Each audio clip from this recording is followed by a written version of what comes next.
इस लेक्चर में हम अल्फ़ा बीटा प्रूनिंग के एल्गोरिदम को सिमुलेट करेंगे। इससे पहले हमने रफ आइडिया लिया था कि किस तरह से अल्फ़ा बीटा प्रूनिंग काम करती है।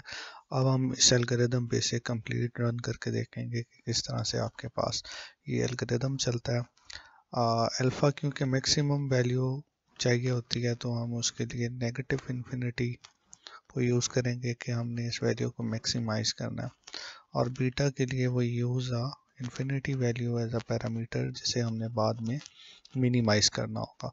सो ये वैल्यूज़ आप इन फंक्शंस के अंदर पास करोगे और वी वैल्यू आपके पास यहाँ से कंप्यूट होके आ जाएगी अकॉर्डिंग टू एजेंट टाइप कि वो मिनिमाइजिंग है या मैक्सिमाइजिंग है। तो we start with our root, हम एस से स्टार्ट करते हैं। सो एस हमारे पास क्या है, इट्स अ मैक्सिमाइजिंग एजेंट, तो ये सिंबल मैक्सिमाइज का यहाँ पे मैं यूज़ करूँगा। सो ये कॉल हमें की है जी, एस से कॉल हुई है मैक्सिमाइज की।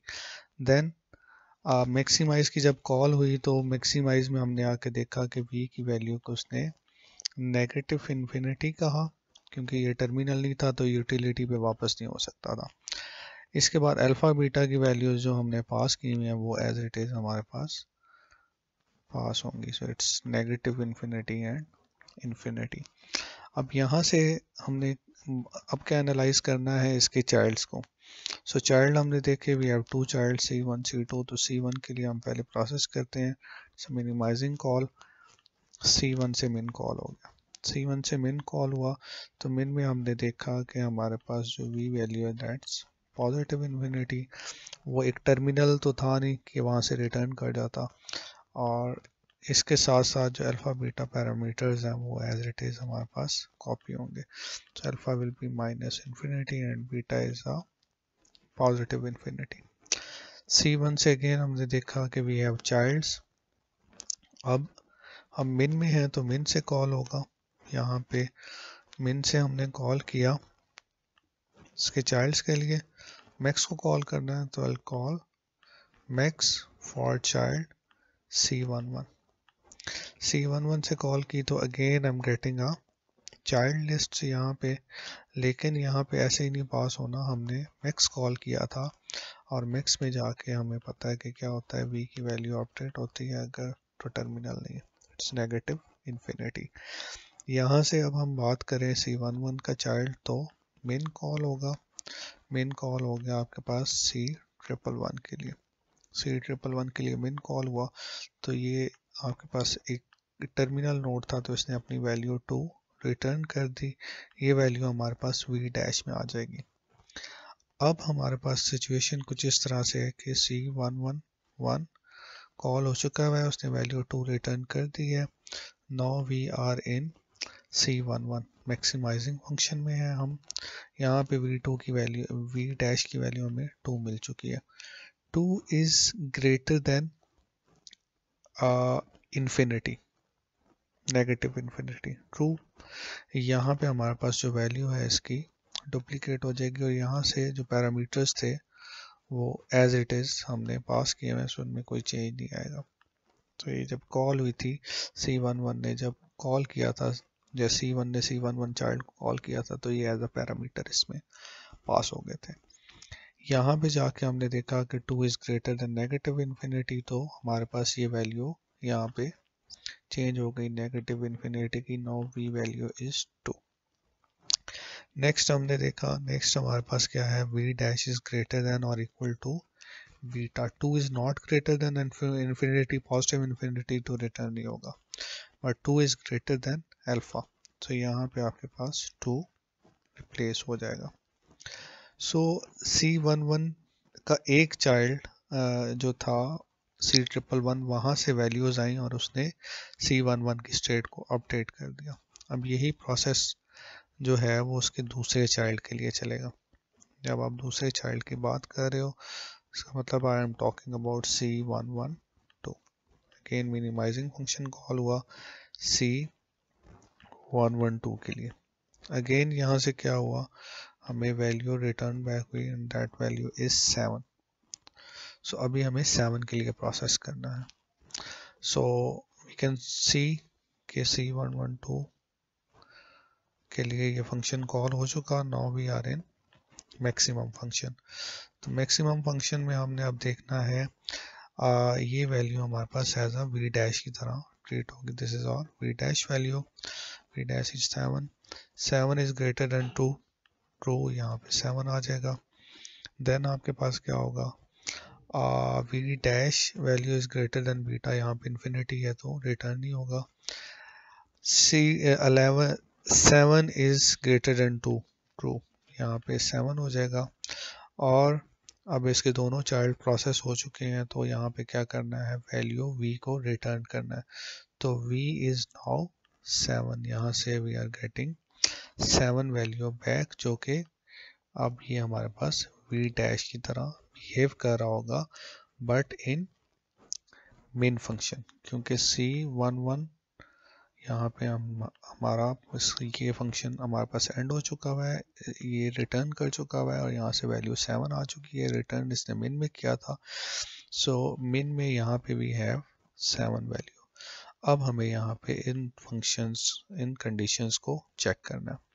सो let's see, v dash is less than v, true, यहाँ पे हमारे पास पॉजिटिव इन्फिनिटी है, so v is less than positive infinity, true हो गया। v dash is less than alpha, so हमारे पास जो अल्फा वैल्यू है यहाँ पे सेटिस्फाई नहीं हो रही। 7 is not less then negative infinity ज़्यादा होती है, सो तो यहाँ पे वैल्यू अपडेट नहीं होगी। बीटा पे आ जाए, सो v dash is less than beta, beta is positive infinity 7, तो यहाँ पे वैल्यू आपके पास अपडेट होगी। सो अब C1 का एक पोर्शन हमने एक्सप्लोर कर लिया हुआ है, C11 वाला। अब हमें दूसरे पोर्शन को एक्सप्लोर करना है, जो कि C12 वाला। तो C12 से हमारे पास मैक्स की कॉल गई। अब C12 जो हमारे पास आ रहा है, उसमें हमारे पास क्या है, अल्फ़ा बीटा जो कि हमारे पास हुए हैं। Alpha value is minus infinity, beta is 7, और v वैल्यू क्या थी, C12 हमने भेजा मैक्स एजेंट को, तो that will be minus infinity. So यहाँ से माइनस इन्फिनिटी हमारे पास आ गया। अब इसके बाद हमने क्या करना है, इसके चाइल्ड्स पे जाना है। चाइल्ड्स पे गए तो हमें पता चला कि इसका चाइल्ड एक है C121। वहाँ से हमने मिन को कॉल किया। मिन को कॉल करने से जस्ट ये हुआ कि 1 रिटर्न हो गया as a v dash. Now v dash is, अब हमारे पास यहाँ पे देखेंगे, now we are in maximising function. तो अब हमने चेक करना है कि v dash is greater than v, true, यहाँ पे हमारे पास वैल्यू बड़ी आ रही है, सो वी प्लेस 1 हेयर, ठीक है। इसके बाद second condition, v dash is greater than beta, तो v dash greater than beta नहीं है, लेकिन v dash is greater than alpha, तो ये यहाँ पे वैल्यू आपके पास अपडेट हो गई। सो अब क्या हुआ, अब हमारे पास सी नोट प्रोसेस हो गया। अब C12 का एक और चाइल्ड था, उसके लिए हमें कॉल प्लेस करनी है, तो we'll call that child C122। तो C122 से मिन कॉल हुआ और एज अ रिजल्ट हमें वैल्यू मिल गई 9। 9 वैल्यू हमें यहाँ से रिटर्न होगी as C122 is terminal node. तो यहाँ पे हमारे पास now v dash is 9, v is 1, तो यहाँ से कंडीशन चलेगी v डैश इज ग्रेटर।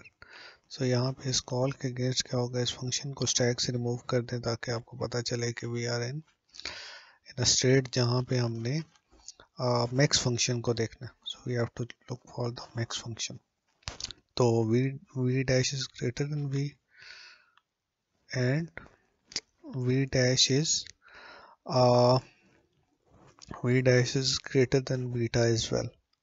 सो ये बीटा से भी आपके पास बड़ा है, सो अब आपने क्या करना है, you have to return from here. यहाँ से रिटर्न करने का मतलब है v की वैल्यू 9 आपको यहाँ से रिटर्न करनी है। So I am returning 9 value here. So now यहाँ से ये C12 का जो चाइल्ड था, इसका जो फंक्शन कॉल हुआ था वो प्रोसीड हो चुका है, ठीक है। और ये पोर्शन हमारे पास कंप्लीट हो चुका है। Now we are in C1। अब हम C1 को देख रहे हैं। तो C1 को जब हम देखेंगे तो C1 में अभी जो v डैश की वैल्यू आ रही है, इट्स मिनिमाइजिंग फंक्शन, यहाँ से हमने देखना है। Now v dash is 9, v dash हमारे पास 9 है और इसमें v जो है 7 है। सो अगर मिनिमाइजिंग की बात करें 9 इज लेस देन 7 तो फॉल्स, वैल्यू रिप्लेस नहीं होगी। हाँ, अब इसके बाद देखेंगे v dash is less than और equal to alpha. So 9 is not less than minus infinity, तो यहाँ से रिटर्न भी नहीं होगा। And what about beta, v dash is less than beta, so ये भी नहीं। सो यहाँ पे कोई वैल्यू अपडेट नहीं होगी और यहाँ से v रिटर्न हो जाएगा एज अ रिजल्ट। तो C1 जब ये फंक्शन कॉल ख़त्म हो रही है तो यहाँ पे अब हमें क्या करना है, जो वैल्यू अब हमारे पास आ रही है v की वो रिटर्न कर देनी है। और v की वैल्यू हमारे पास आ रही है यहाँ से 7। So we are getting value 7 है। अब यहाँ पे क्योंकि ये मैक्स की कॉल थी, एक चाइल्ड से हमारे पास वैल्यू आ गई दैट्स 7। अब मैक्स के अंदर जाके देखते हैं कि बाकी फंक्शंस किस तरह से, बाकी वेरिएबल्स किस तरह से ट्रीट होते हैं। Now our v dash is 7, तो 7 is greater than minus infinity, true. 7 is greater than beta, no, beta is infinity, but v dash is greater than alpha, so we place 7 here. So यहाँ values update हो गई। after that अब हमने क्या करना है, अब हमने इसके remaining childs की तरफ जाना है। तो इसका एक और child है C2, हम C2 पे आए, इसके लिए min कॉल किया। अब इसमें हमने देखना है अल्फा बीटा की जो वैल्यूज हैं वो किस तरह से इसमें आए, क्योंकि कॉल हमने S में रहते हुए की है तो अल्फ़ा बीटा की जो वैल्यूज़ हमारे पास होंगी वो यहाँ से कॉपी होंगी। So alpha value is 7, beta value is infinity. Alpha beta pass हो गए, वी आर इन मिन फंक्शन, और मिन फंक्शन में हमें पता है कि पॉजिटिव इन्फिनिटी हमने यहाँ से वैल्यू v की अपडेट कर दी। सो अब इसके बाद कॉल आपके पास आ रही है मैक्सिमम एजेंट की फॉर C21। C21 पे जब मैंने मैक्स कॉल किया तो ऑब्वियसली मुझे इसमें भी अल्फ़ा बीटा और v की वैल्यूज़ को देखना है।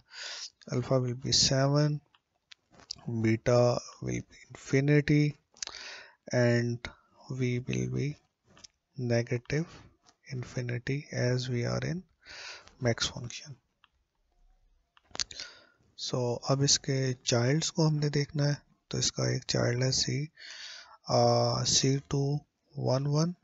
C211 के लिए we have to make a min call, और इस कॉल का रिजल्ट क्या होगा कि we are getting back value of 3। ठीक है, इस कॉल से जस्ट ये हुआ कि 3 वैल्यू हमें रिटर्न हो गई as it's a terminal.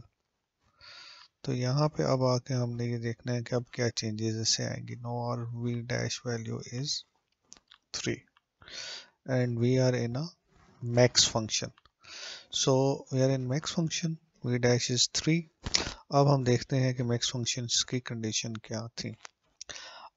v dash is greater than v, minus infinity से 3 बड़ा है, सो वैल्यू यहाँ पे आ गई 3। 3 is greater than b, 3 is not greater than infinity, so ये यहाँ से रिटर्न नहीं करेगा। 3 इज ग्रेटर देन या alpha value, 3 is greater than alpha value, तो ये आपके पास यहाँ पे नहीं है, सो अल्फा की वैल्यू अपडेट नहीं होगी। सो अब आपके पास क्या होगा कि इससे जो चेंजेस आनी थी वो आ गई। अब आप देखोगे कोई और चाइल्ड तो नहीं है। Yes, we have child C212। Again इसके लिए क्या होगा, एक मिन कॉल होगी, और मिन कॉल के रिजल्ट पे क्या होगा कि we are getting 5 as a v dash value. अब 5 हमारे पास v डैश वैल्यू आ गई। और इस फंक्शन को भी हमने स्टैक से रिमूव कर दिया एज एन, यहाँ से हम रिटर्न कर गए। Now we are in max function. v dash is greater than v, true, 3 replace हो जाएगा 5 से। 5 इज ग्रेटर देन और equal to infinity, no, return नहीं होगा। 5 is greater than alpha, no, ये भी वैल्यू अपडेट नहीं होगी। सो एज अ रिजल्ट जो अपडेशंस हो जाएंगी C21 में होने के बाद, what we are getting back is the v value, और v वैल्यू हमारे पास क्या आ रही है, v वैल्यू इज 5। सो अब यहाँ पे हमारे पास कंपैरिजन होगा। अब हम C2 पे आ गए। C2 पे मेन फंक्शन के अंदर आके हमने यहाँ पे आए। यहाँ पे हमने चेक करना है कि नो और v डैश वैल्यू इज 5। तो यहाँ पे पहला check, v dash value is less than v, so first condition is true, 5 is less than minus infinity, यहाँ से 5 आ गया।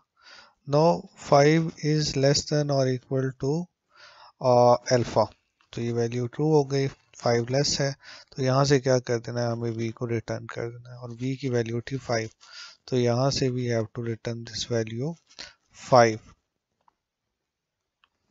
यहाँ पे हम देख रहे हैं कि एज एन इसके जो चाइल्ड हैं C2 के, वो C21 एक्सप्लोर हुआ है लेकिन C22 एक्सप्लोर नहीं हुए। और ये कॉन्सेप्ट है बेसिकली प्रूनिंग का, कि ये पोर्शन आपका, ये जो नोड्स हैं ये प्रून हो चुके हैं, इनको आगे मज़ीद देखने की ज़रूरत नहीं है। And as a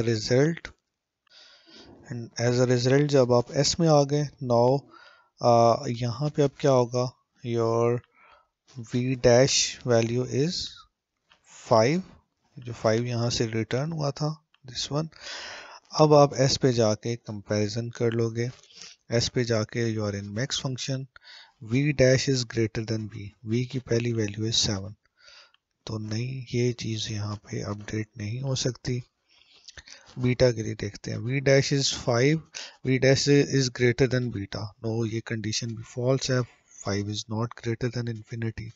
then 5 is greater than alpha, alpha value is 7, तो ये भी आपके पास फॉल्स है, तो you are getting v value as a 7, तो आपके पास v वैल्यू यहाँ पे 7 आई।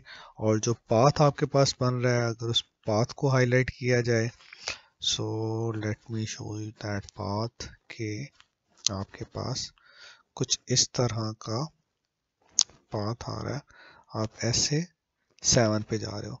सो that's how this alpha beta pruning algorithm in visualisation हमने देखा कि किस तरह से स्टेप बाय स्टेप इसमें फंक्शन कॉलिंग होती है, और किस तरह से नोड्स इसके अंदर वन बाय वन जो है स्टैक में आते जाते हैं, किस तरह से वैल्यूज़ अपडेट होती हैं। इसका एक ओवरव्यू भी जो हमने लिया था, उसमें हमने जस्ट एक रफ, अगर आपके पास टाइम शॉर्ट है या एज इन आप से देखना चाहो, तो वो एक अलग अप्रोच है, बट इन एल्गोरिदमिक व्यू हमने ये एल्गोरिदम इस तरह से विद एग्जांपल सॉल्व किया। So that's all about alpha beta pruning.